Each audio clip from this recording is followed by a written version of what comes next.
Este canal fue creado principalmente para personas invidentes, débiles visuales y todos los que quieren disfrutar de un libro y no tienen tiempo de leerlo, pero sí de escucharlo.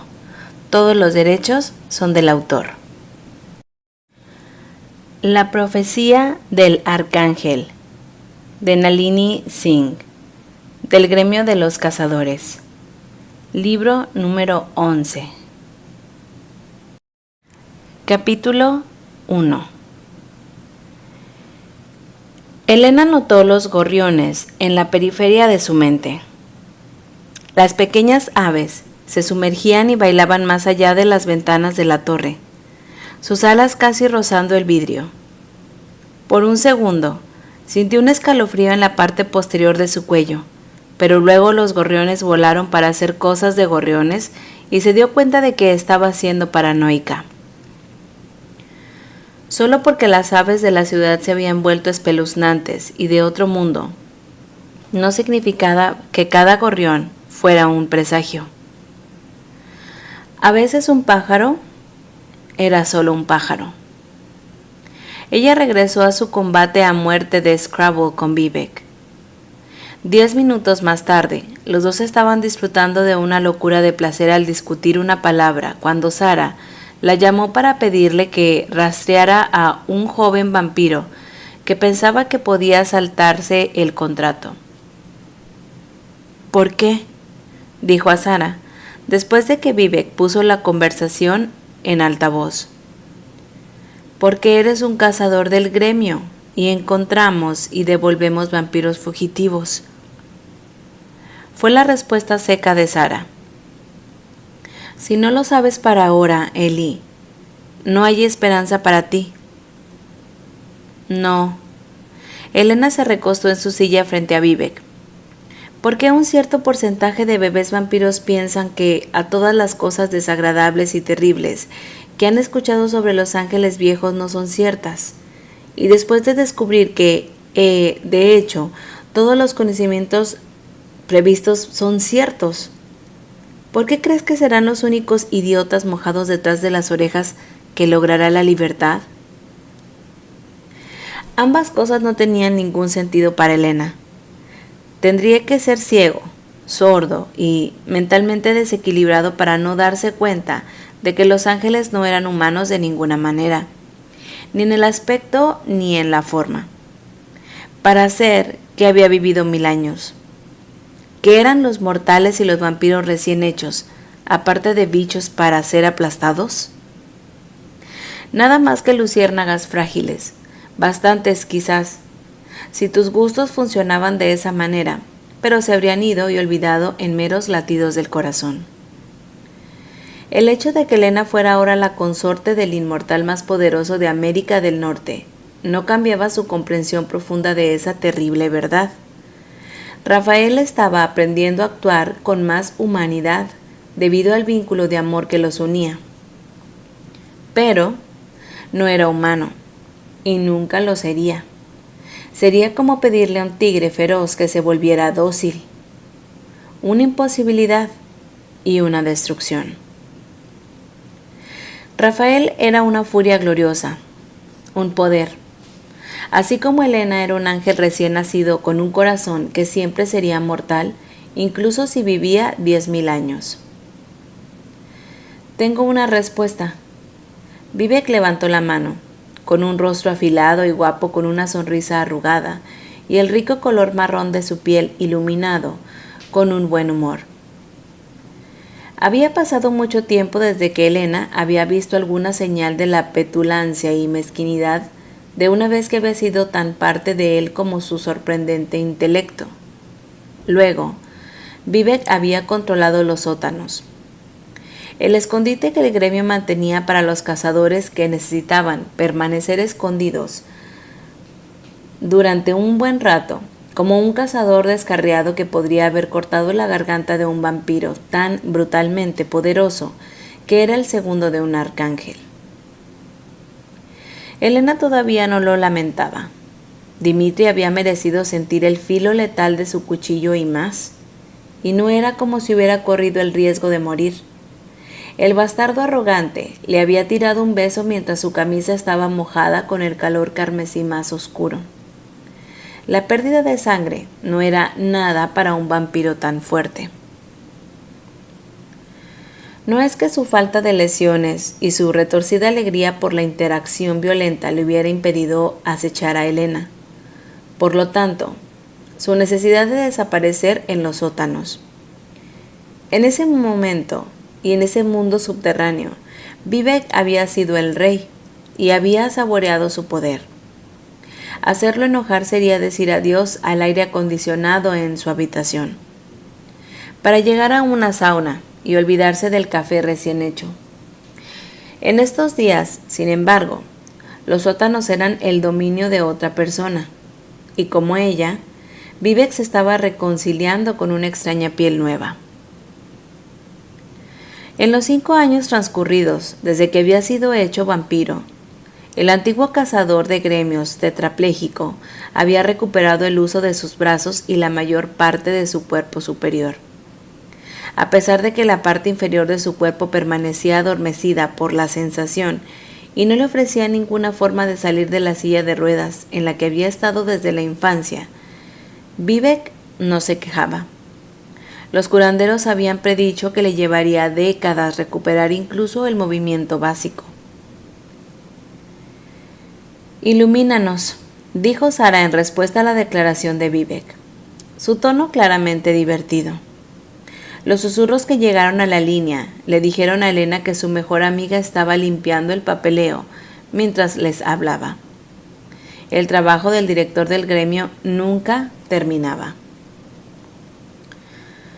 «La transición al vampirismo», dijo Vivek, en un tono ostentosamente pomposo, «provoca una reacción en un pequeño porcentaje de vampiros que encienden el gen idiota».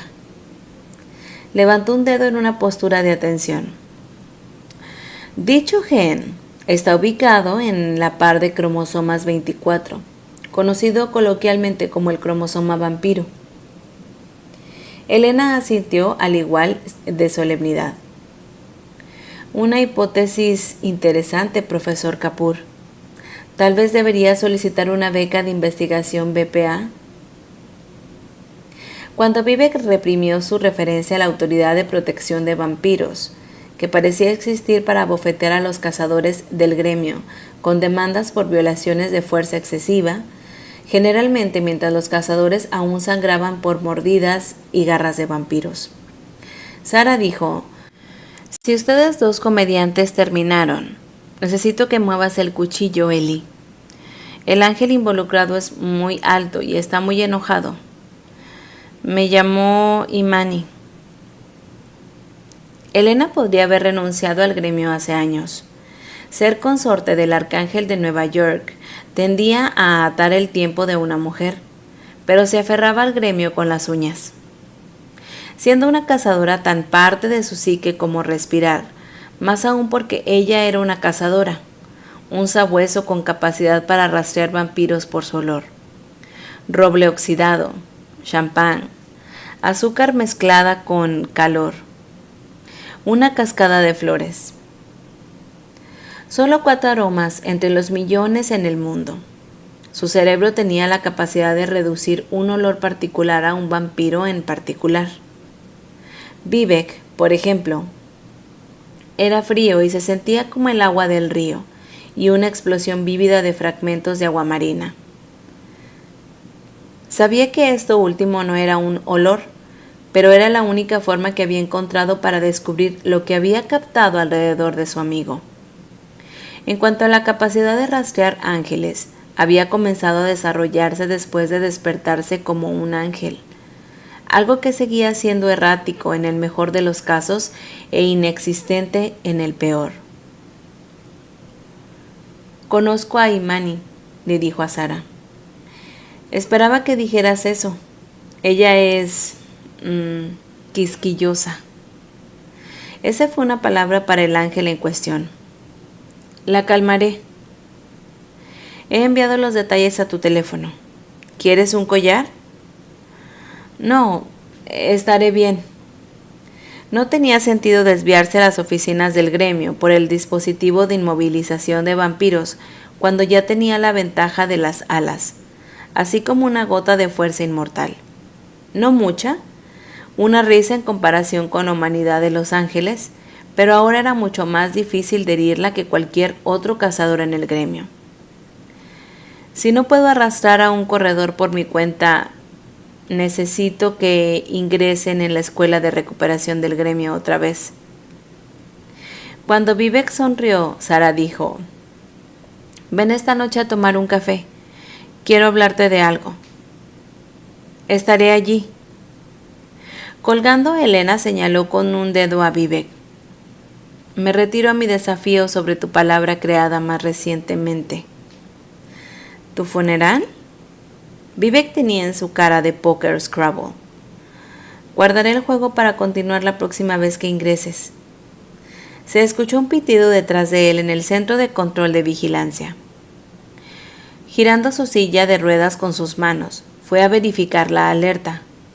Después de mucha angustia, había retirado su anterior silla eléctrica de alta tecnología y en red. La silla manual le daba la oportunidad de ejercitar su parte superior del cuerpo, sin tener que pasar más tiempo con la fisioterapeuta. Había crecido considerablemente en los últimos años, con los hombros fuertes y los músculos de los brazos definidos. «Eli, oye, espera». Él acercó una imagen en una de sus muchas pantallas. «Mira, son señales de actividad sísmica por los Catskills». «Mierda». Ella miró fijamente las líneas irregulares que bailaban a través de la pantalla, su estómago repentinamente nudos e imágenes de los gorriones ardiendo en la vanguardia de su mente. Una palabra se hizo grande en sus pensamientos: cascada. Una confluencia de tiempo y eventos críticos, desconocidos que habían encendido una oleada de poder en los arcángeles que gobernaban el mundo. Con un lado de sucesos catastróficos aleatorios. La cascada demostraba una tendencia a aumentar luego la línea plana mientras se construía hacia un juego final. Ellos podrían predecir. Habían pasado 2 años y medio desde el último surgimiento. De vuelta, durante el viaje de ella y de Rafael a Marruecos, y había estado esperando que la maldita cosa pasara de latente a piedra muerta.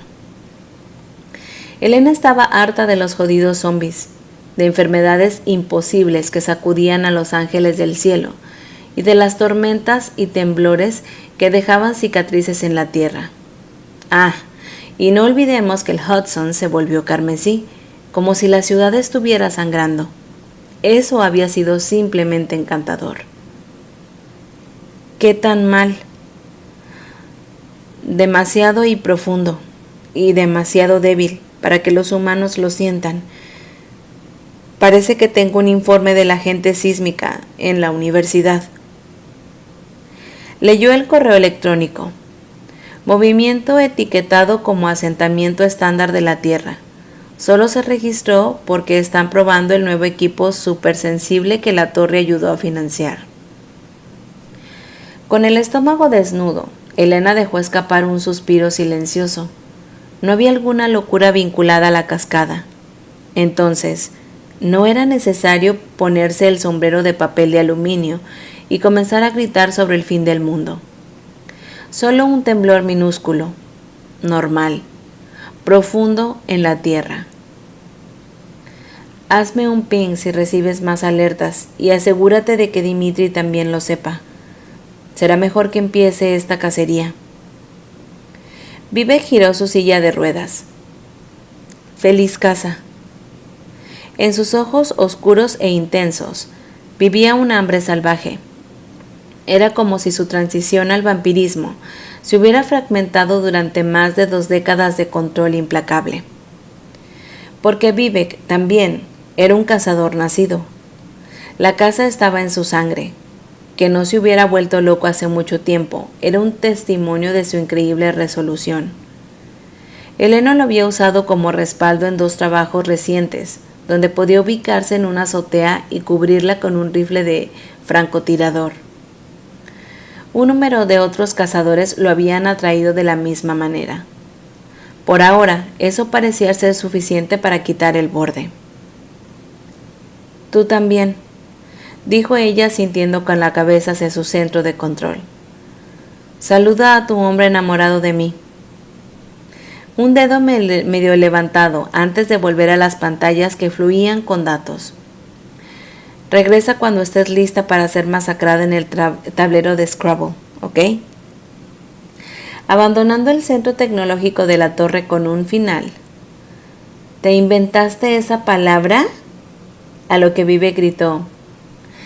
Literalmente analfabeta, leyó. Los detalles del trabajo mientras ella se dirigía a la suite de Rafael en la torre. Todo lo que tenía sobre ella eran cuchillos, y le gustaba tomar un arma con buen alcance de distancia cuando estaba en una recuperación.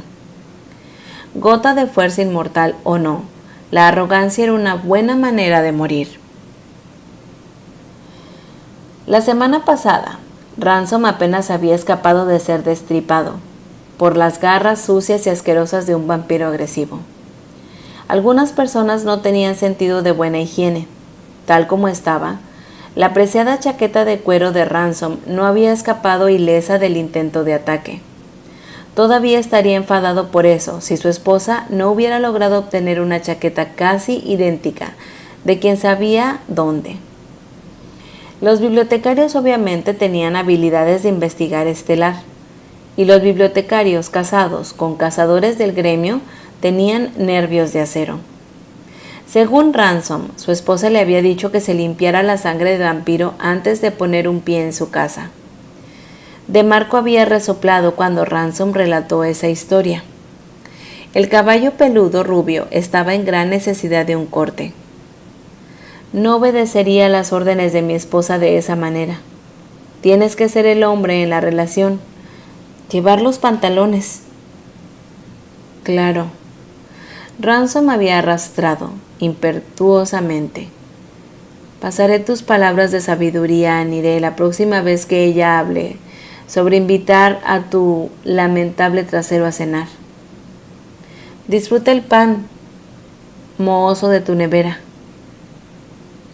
Elena riéndose al recordar cómo DeMarco se había aferrado a su corazón y se había caído de su silla. Elena entró en la suite. Ella agarró su ballesta primero y la ató a su muslo izquierdo. Ligera, con los pernos adicionales transportados en un nuevo cargage, plano que atacaría a su otro muslo. Lo atesoraba y lo mimaba como si fuera su preciosa. Las palabras de Ransom, pero también era cierto. Ella se decidió por un arma, continuaba su entrenamiento, pero la ballesta continuaba con cuchillas que eran más su cosa, y hoy deslizó una hoja larga en la vaina que corría por su espalda. El casi blanco de su cabello ya estaba en una trenza apretada, y tenía un grueso cuchillo de caza en su bota, por lo que todo lo que le quedaba para hacer era comprobar que los cuchillos que llevaba en la funda de su antebrazo estuvieran bien ajustados y ella estaría lista. Caminando a través de la gruesa alfombra de la sala de estar, abrió las puertas que daban a un balcón sin banderas y entró al blanco franco de un día de invierno. El frío la bofeteó. Duro. Ella apretó los dientes, agradecida por su top térmico negro de manga larga. Se había diseñado especialmente para ella, para proporcionar una medida de protección a grandes alturas. Ella no tenía ni por asomo los niveles ordinarios de tolerancia fría. El escuadrón con el que Rafael había salido en la oscuridad antes del amanecer probablemente estaba en túnicas sin mangas. Sus dientes amenazaban con chirriar. El clima se ve duro, le dijo a la paloma desinteresada que se había detenido en el balcón. Prefiero estar caliente. Volvió a entrar. Se puso una chaqueta negra ajustada diseñada con cortes para las alas y unas elegantes correas que la sujetaban con fuerza a su cuerpo. Luego se colocó los guantes por si acaso, después de haber comido primero las fundas de los cuchillos del antebrazo sobre las mangas de la chaqueta. Está bien, ahora estoy lista. Cuando las puertas del balcón detrás de sí misma se abrieron, porque no deseaba volver a un entorno ártico, se tomó un momento para disfrutar del brillante espectáculo de Nueva York, preparándose para el día después de una noche larga y fría. Y luego se tiró del borde del balcón, sus alas extendiéndose detrás de ella en un chasquido de fuerza. Esas alas eran una extraordinaria mezcla de colores, comenzando con un negro puro en las curvas interiores, luego fluyendo hacia el índigo, el azul más profundo y el matiz susurrando del alba. Sus primarias eran de un brillante oro blanco. Hermosas alas. Pero podrían haber sido marrones y ella las habría amado igual, porque la llevarían al cielo. El aire era vidrio de navajas en sus pulmones. Había mucho frío, pero un sol amarillo y fresco montaba el cielo hoy. Las estrellas distantes no eran lo suficientemente fuertes como para derretir la nieve que cubría la ciudad, pero hizo que la nieve se encendiera con la luz e hizo que el hielo goteara desde los bordes de edificios en diamantes iridiscentes. Debajo de ella, el edificio de la Legión estaba envuelto en blanco inmaculado. La vegetación que cubría sus exteriores en primavera y verano dormía bajo el beso del invierno. Pero Elena sabía que, si volaba hacia el interior, se encontraría con una ráfaga de calor y la rica y terrenal humedad de las cosas en crecimiento. El verde era el calor del edificio de la Legión en el interior, el verde vivo. Los seres que se habían levantado del mar en respuesta a la turbulencia de la cascada, de edad desconocida, y sus orígenes perdidos en el tiempo, habían trabajado con dos de los ingenieros de la torre para crear un método de calefacción para su edificio que no funcionaba. La presión indebida en los sistemas de la ciudad, pero eso mantuvo sus plantas con vida durante los meses más fríos. Al menos 10 de la Legión se sentaban con la inmovilidad perfecta de las gárgolas en el techo, con las alas de murciélago dobladas en la espalda. La nieve se había acumulado en sus cuerpos inmóviles, un abrigo del que no se encogían de hombros y que nunca parecían sentir. Elena, Elena, Elena. Ningún movimiento de las gárgolas, pero sus susurros resonaron dentro de su cabeza. La voz de la Legión era singular y una multitud. Saludó con la mano y continuó hacia el río Hudson. Había empezado a congelarse en los bordes y fragmentos de hielo atravesaban la superficie con una pintura irregular. Pero ese hielo era una ilusión. No se mantendría si ella aterrizaba en él, una fría verdad que dos ángeles más jóvenes habían aprendido ayer. En cualquier caso, la belleza de esto le robó el aliento. Tal vez por eso les tomó un segundo darse cuenta de los gorriones. Hasta aquí el primer capítulo de La profecía del arcángel. Gracias por escucharme.